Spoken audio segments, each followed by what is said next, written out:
Hey guys, so we're at Circle K, a convenience store at a golf gas station, and there's some of these maybe Harbor Breeze builder ceiling fans right there. There's one of them. You can see here's some of the Circle K.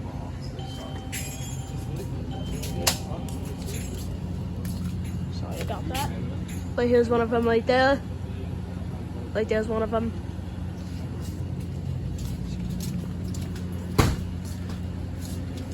Alright. Some more stuff in Circle K. Yeah, these ones are on.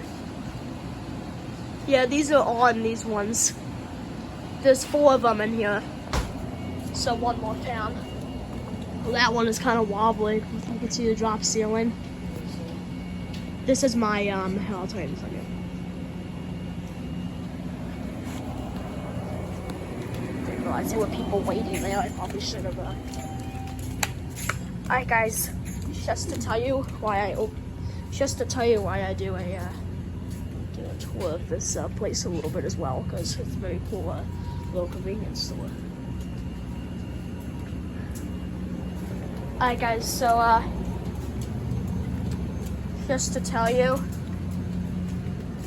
thank you for 10 subscribers. This is my 10th, guys, this is my 10th subscriber special. So that means thank you for 10 subscribers. This is my 10th subscriber special. So thank you for 10 subscribers. Here's a group shot of them. That's actually really cool. So yeah, hope you guys enjoyed this video.